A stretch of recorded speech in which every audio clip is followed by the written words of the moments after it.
გამარჯობათ მეგობრებო. ვიწყებთ გაკვეთილებს დამწყებთათვის, საჭადრაკო გაკვეთილებს.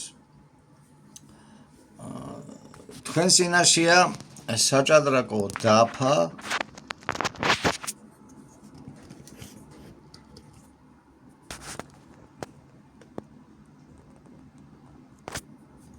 საჭადრაკო დაფა ფიგურები. დაფა არის კვადრატის ფორმის.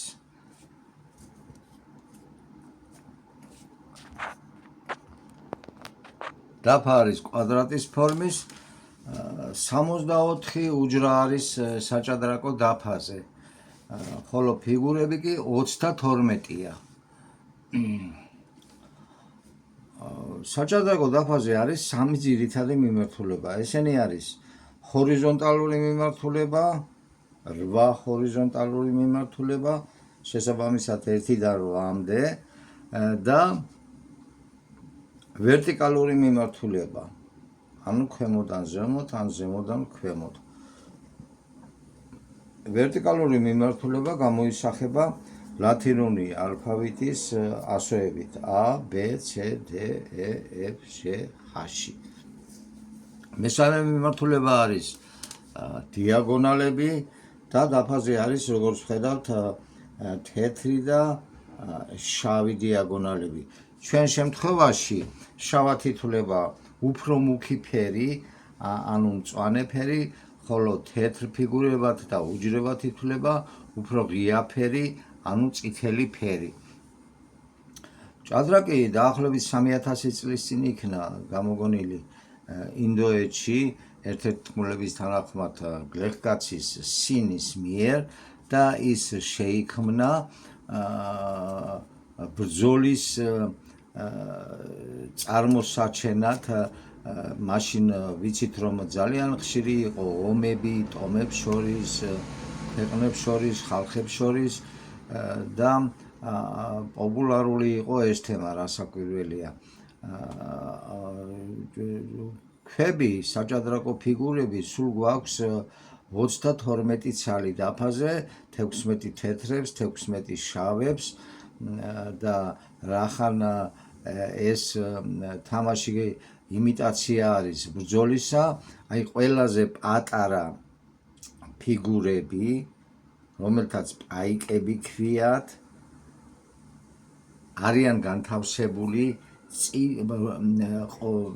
წინა პლანზე, ესე ვთქვათ, როგორც ომის დროს ჯარისკაცები არიან წინა პლანზე და მათ უკანა პლანზე კი ოფიცრები და მეფე და ასე შემდეგ, ხო?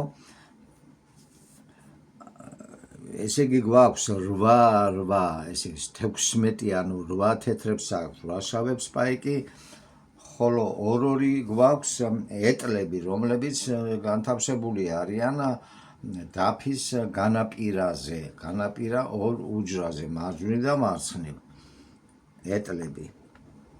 ეტლები,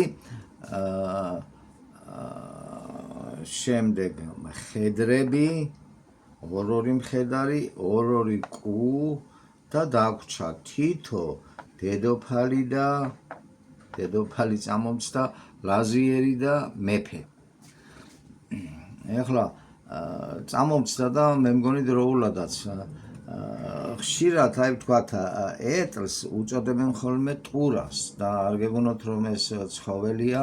არა, ეს ტურა არის ფრანგული სიტყვიდან, რაც ნიშნავს კოშკს, აი ტურ ეიფელ მაგალითად ნიშნავს ეიფელის კოშკს ქართულად. შემდეგ მხედარს ხშირად უწოდებთ ხოლმე ცხენს, კუს ხშირად უწოდებთ ხოლმე ოფიცერს, ხოლო ლაზიერს დედოფალს, მაგრამ დედოფალი არ შეიძლება რომ ბრძოლის ველზე იყოს, იმიტომ რომ როგორც ვიცით, ძველად ქალები არ მონაწილეობდნენ ომში, მხოლოდ მამაკაცები. აქედან გამომდინარე ეს ლაზიერია ბატონებო და არა დედოფალი. ეხლა რაც შეეხება განლაგებას ქვებისა დაფაზე, როგორც ვთქვით, პირველ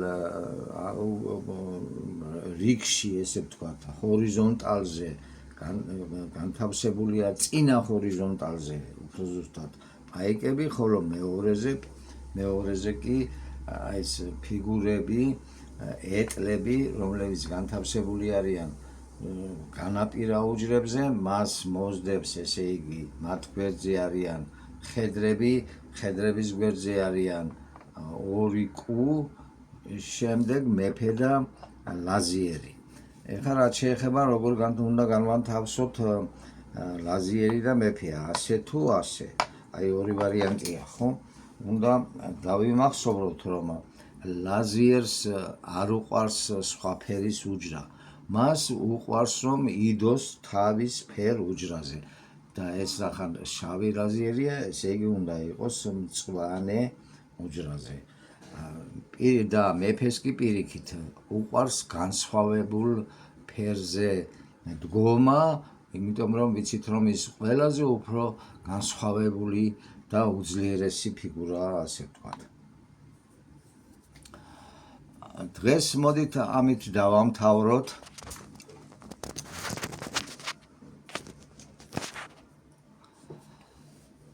გთხოვთ გამოიწეროთ ჩემი არხი და მოიწონოთ ასევე, გამომიგზავნოთ კომენტარები, გააკეთოთ თქვენი სურვილები გამოთქვათ, კითხვები გამომიგზავნოთ და აუცილებლად გიპასუხებთ.